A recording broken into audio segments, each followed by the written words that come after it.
اگر کوئی یہ دعویٰ کرے کہ ایک انسان اپنی زندگی کے آدھے سے زیادہ فیصلے غلط کرتا ہے، اچھا، ہاں، اور اس کے زیادہ تر پروجیکٹس مکمل طور پر ناکام ہو جاتے ہیں، وہ بار بار منہ کی کھاتا ہے، لیکن اس سب کے باوجود وہ تاریخ کا کامیاب ترین اور امیر ترین شخص بن جاتا ہے، تو کیا یہ بات منطقی لگے گی؟ بالکل نہیں۔ عام فہم کے مطابق تو کامیابی کا مطلب ہے کہ کم از کم 90% وقت آپ درست ہوں۔ بالکل، ہم سب یہی سوچتے ہیں، لیکن آج کے اس نئے تفصیلی جائزے میں ہم جس موضوع پر بات کرنے والے ہیں وہ اس عام فہم کو بالکل الٹ کر رکھ دیتا ہے۔ آج ہم لانگ ٹیلز کی طاقت یا پاور آف لانگ ٹیلز کو سمجھنے کی کوشش کریں گے۔ صحیح۔ اور اس جائزے کا مقصد سیکھنے کے عمل سے گزرنے والوں کو یہ سمجھانا ہے کہ ناکامی کوئی غیر معمولی یعنی خوفناک بات نہیں ہے، بلکہ یہ بڑی کامیابی کے ریاضیاتی عمل کا ایک لازمی حصہ ہے۔ اس سے سننے والوں کو معلومات کے بوجھ سے آزاد ہو کر چیزوں کو ایک نئے زاویے سے دیکھنے میں مدد ملے گی۔ بالکل درست کہا۔ اور آج ہم جن حوالہ جات پر بات کر رہے ہیں نا، وہ فائنانس، کاروبار اور انسانی رویوں کے باہمی تعلق پر گہری روشنی ڈالتے ہیں۔ ٹھیک ہے، چلیں اس کا تفصیلی جائزہ لیتے ہیں۔ میں اس کی شروعات مشہور ہالی ووڈ اداکار بریڈ پٹ کے ایک بیان سے کرنا چاہتی ہوں۔ ہاں، وہ اسکرین ایکٹرز گلڈ ایوارڈ والا بیان۔ ہاں، بالکل وہی۔ انہوں نے ایوارڈ وصول کرتے ہوئے بڑی سادگی سے اپنے کریئر کا نچوڑ پیش کیا۔ ان کا کہنا تھا کہ میں 30 سالوں سے اس فیلڈ میں ہاتھ پاؤں مار رہا ہوں، اور میرے خیال میں اس کا سادہ سا ریاضی یہ ہے کہ کچھ پروجیکٹس کام کرتے ہیں، کچھ نہیں کرتے۔ کسی ایک پر زیادہ وقت ضائع کرنے کی ضرورت نہیں، بس اگلے کی طرف بڑھ جائیں۔ یہ بہت گہری بات ہے۔ یہاں جو بات سب سے زیادہ حیران کن ہے وہ یہ ہے کہ انسان کا ذہن اس بات کو ماننے کے لیے تیار ہی نہیں ہوتا کہ زیادہ تر چیزوں کا ناکام ہونا بالکل نارمل ہے۔ ہاں، ہم تو پرفیکشن کے پیچھے بھاگتے ہیں۔ بالکل۔ فائنانس اور کاروبار کی دنیا میں ہم اسے لانگ ٹیلز کہتے ہیں۔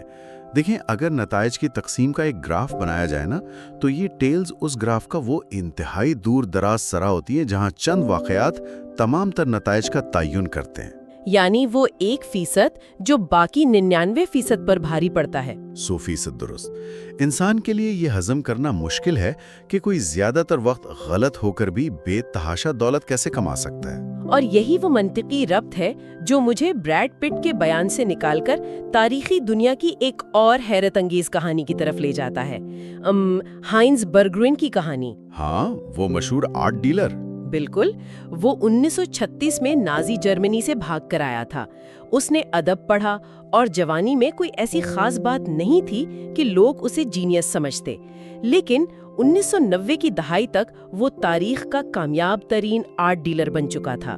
اس نے پکاسو، براک اور میٹیس جیسے فنکاروں کے بے شمار فن پارے جمع کیے تھے۔ اور پھر اس نے وہ سارا مجموعہ بیچا بھی تو تھا۔ ہاں، سن 2000 میں اس نے یہ مجموعہ جرمن حکومت کو تقریباً 100 ملین یورو میں بیچا، جبکہ پرائیویٹ مارکیٹ میں اس کی قیمت $1 ارب سے زیادہ تھی۔ ارے واہ، $1 ارب! ہاں، اب یہاں مجھے یہ حیرت ہوتی ہے کہ یہ تو ایسا ہے جیسے کوئی شخص شہر کی ہر لاٹری ٹکٹ خرید لے اس امید پر کہ ایک نہ ایک تو انعام جیتے گی۔ کیا برگروین مستقبل دیکھ سکتا تھا؟ نہیں، مستقبل تو کوئی نہیں دیکھ سکتا۔ ہورائزن ریسرچ نے اس پر ایک باقاعدہ تجزیہ کیا ہے۔ برگروین نے کسی جادوئی مہارت سے کام نہیں لیا، بلکہ اس نے ایک انڈیکس فنڈ کی طرح کام کیا۔ ایک منٹ، آرٹ میں انڈیکس فنڈ، یہ کیسے ممکن ہے؟ دیکھیں، اس نے بے تحاشا آرٹ خریدا اور طویل عرصے تک اپنے پاس رکھا۔ ہو سکتا ہے کہ اس کا خریدا گیا 99% آرٹ بالکل بیکار ثابت ہوا ہو، لیکن صرف 1% یعنی جو پکاسو یا میٹیس کا کام نکل آیا، اس نے اسے تاریخ کا کامیاب ترین ڈیلر بنا دیا۔ یہ بالکل لانگ ٹیلز کا کمال ہے۔ تو 99% ناکامیوں کا بوجھ اس 1% شاندار کامیابی نے اٹھا لیا۔ بالکل ایسا ہی ہے۔ یہ تو والٹ ڈزنی کی کہانی جیسا ہی ہے۔ ہم سب کو لگتا ہے کہ اسٹیم بوٹ ولی نے ڈزنی کو راتوں رات مشہور کر دیا، لیکن اس کا پہلا اسٹوڈیو دیوالیہ ہو گیا تھا۔ ہاں، وہ بات لوگ اکثر بھول جاتے ہیں۔ بالکل۔ 1930 کی دہائی کے وسط تک ڈزنی نے 400 کارٹون بنائے، جن میں سے زیادہ تر نے بھاری نقصان اٹھایا۔ پھر 1938 میں سنو وائٹ اینڈ دی 7 ڈوارفز آئی، اور اس نے سب کچھ بدل دیا۔ ہاں، اس نے صرف 6 ماہ میں $8 ملین کمائے۔ तमाम कर्जे उतारे, मुलाजिमीन को बोनस दिए और बर्बैंक में नया स्टूडियो बनाया। जरा सोचें, सैकड़ों घंटों की फिल्मों के बाद कारोबार के लिए सिर्फ वो 83 मिनट की फिल्म अहम थी। ये तख्लीकी दुनिया की बहुत जबरदस्त मिसाल है, लेकिन अगर हम इसे रिवायती और ठोस मालियाती दुनिया यानी हार्ड फाइनेंस की तरफ मोड़े ना तो यहाँ बात वाकई बहुत दिलचस्प हो जाती है। मैं भी इसी तरफ आना चाह रही थी। मैंने वेंचर कैपिटल इंडस्ट्री का कुछ डेटा पढ़ा। कोरिलेशन वेंचर्स का 2004 से 2014 तक की 21,000 सरमायाकारियों का डेटा है। अच्छा, क्या कहता है वो डेटा? सुनकर हैरानी होगी। 65% में मुकम्मल नुकसान हुआ, कोई मुनाफा नहीं, सब डूब गया। फिर 2.5% ने 10 से 20 गुना मुनाफा दिया, 1% ने 20 गुना से ज्यादा कमाया और सिर्फ 0.5% यानी 21,000 में से बमुश्किल 100 कंपनियों ने 50 गुना से ज्यादा मुनाफा देकर पूरी इंडस्ट्री के रिटर्न्स को सहारा दिया। 0.5%? ये तो वाकई लॉन्ग टेल है। और देखें, वेंचर कैपिटल में तो फिर भी सब जानते हैं कि खतरा ज्यादा है, नए स्टार्टअप्स होते हैं, लेकिन असल हैरत की बात बड़ी पब्लिक कंपनियों की है। बड़े पब्लिक कंपनियां मतलब जो स्टॉक मार्केट में रजिस्टर्ड होती हैं? बिल्कुल। जेपी मॉर्गन के रसल 3000 इंडेक्स का 1980 के बाद का डेटा देखें। इस इंडेक्स की 40% कंपनियों ने अपनी 70% मालियत खो दी और वो कभी वापस नहीं उठ सकी। क्या वाकई 40% कंपनियां तबाह हो गईं? हाँ, और इंडेक्स का तमाम तर मुनाफा यानी जो भी उसने कमाया वो सिर्फ 7% कंपनियों की वजह से आया। एक मिनट, मुझे टोकना पड़ेगा यहाँ। ये तो वो कंपनियां हैं जो बाकायदा मुस्तहकिम हैं, कोई रातों रात बनने वाले स्टार्टअप्स नहीं। क्या वाकई बड़ी कंपनियां इस तरह नाकाम होती हैं? हाँ, बदकिस्मती से यही हकीकत है। मैं खुद ही कैरोलाइको की मिसाल दूंगी यहाँ। ये वो कंपनी थी जिसने टर्मिनेटर 2, रेम्बो और बेसिक इंस्टिंक्ट जैसी फिल्में बनाई। 1991 में इसका $400 मिलियन का मार्केट कैप था। और फिर 1996 तक ये कंपनी मुकम्मल तौर पर दिवालिया हो गई। मतलब सिर्फ 5 साल में सब कुछ खत्म। ये सरमायादारी की बेरहमी है।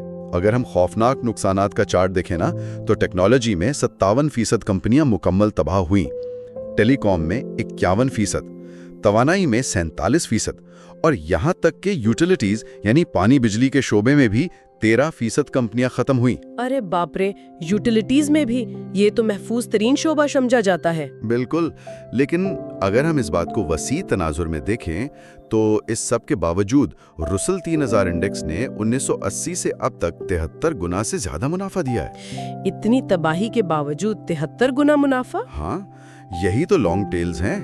2017 में S&P 500 इंडेक्स के 6% मुनाफे की अकेली वजह अमेज़न था और उसके अंदर भी सिर्फ प्राइम और क्लाउड सर्विसेज का कमाल था। एप्पल के 7% मुनाफे की वजह सिर्फ आईफोन था। तो इसका मतलब है कि इन बड़ी कंपनियों में जो नौकरी मिलने की शरह इतनी कम है, मतलब मैंने पढ़ा था कि गूगल में 0.2%, फेसबुक में 0.1% और एप्पल में 2% है।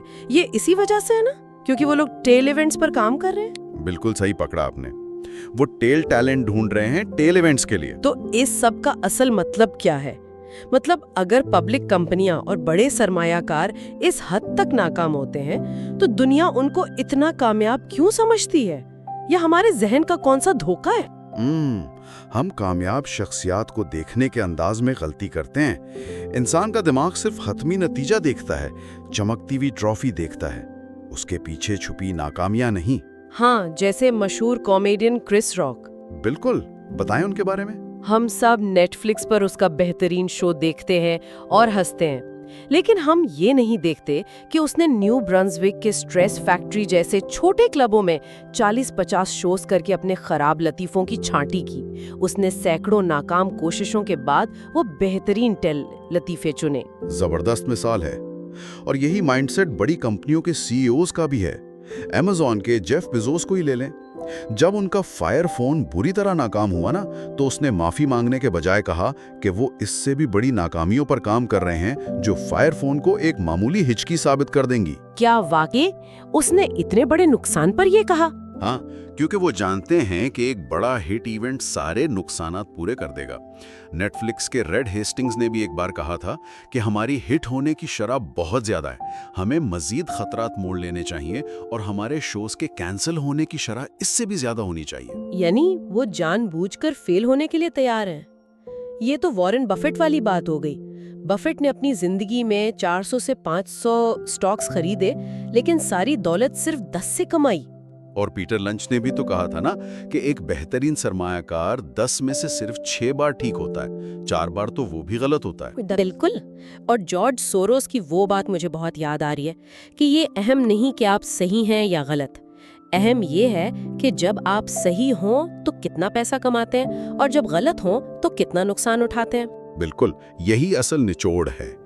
और अब अगर हम इन तमाम मिसालों के बाद इस बात को सुनने वालों की अमली जिंदगी और ज़ाती सरमायाकारी के रवैयों से जोड़ें तो नेपोलियन के मुताबिक फौजी जहानत का मतलब ये है कि जब आपके इर्द गिर्द सब पागल हो रहे हों तब आप आम काम कर सकें।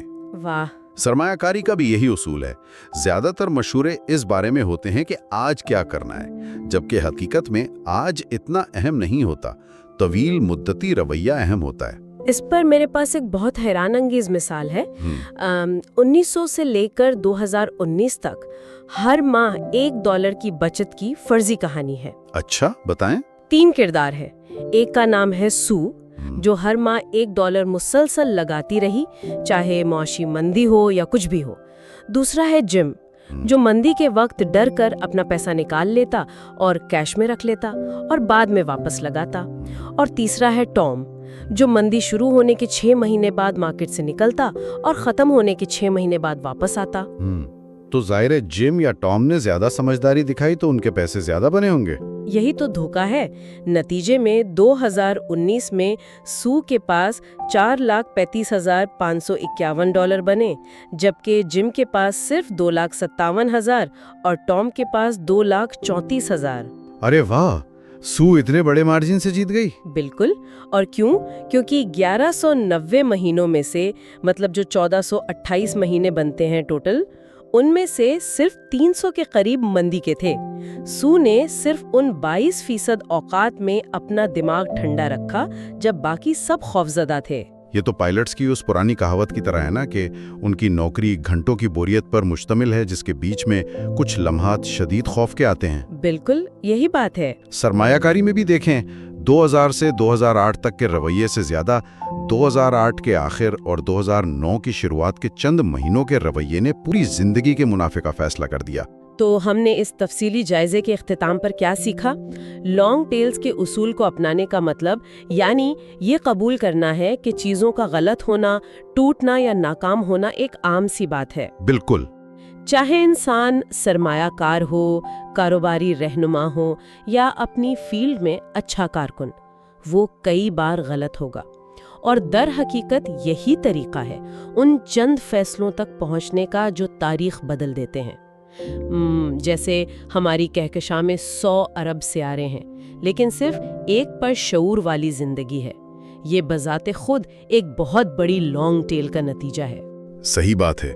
और अगर हम सुनने वालों को एक नए जाविये से सोचने की दावत दें तो मैं एक आखिरी ख्याल शेयर करना चाहूंगा। जी बिल्कुल, बताएं। जरा सोचें, अगर दुनिया का पूरा निजाम लॉन्ग टेल्स पर चल रहा है तो क्या हमारी जाती खुशी, गहरी दोस्तियां और सबसे बामकसद रिश्ते भी उन्हीं टेल इवेंट्स का नतीजा नहीं? ये तो मैंने कभी सोचा ही नहीं। देखें ना, अगर हम रोजमर्रा की जिंदगी में नए लोगों से मिलने और नई हॉबीज आजमाने में अपनी नाकामी की शरह या फेलियर रेट को जानबूझकर बढ़ा दें, तो क्या हम रियाजियाती तौर पर उस एक ऐसी मुलाकात या एक ऐसे शौक को पाने के इम्कानात नहीं बढ़ा रहे जो हमारी पूरी जिंदगी को खुशियों से भर दे? अरे वाह। मतलब क्या हमें जिंदगी में अपनी पसंद के मामलात में ज्यादा बार नाकाम होने का खतरा मोल नहीं लेना चाहिए ताकि हम वो एक बेहतरीन टेल इवेंट ढूंढ सकें? ये वाकई बहुत गहरा और फिक्रंगेज ख्याल है। नाकामी का खतरा मोल लेना ही असल में कामयाबी की चाबी है। मुझे लगता है कि ये एक बेहतरीन मोड़ है आज की इस गुफ्तगू को समेटने का। बिल्कुल। तो बस अगली बार जब कुछ नाकाम हो तो याद रखें, ये सिर्फ रियाजी है। अगले तफसीली जायजे में मिलते हैं।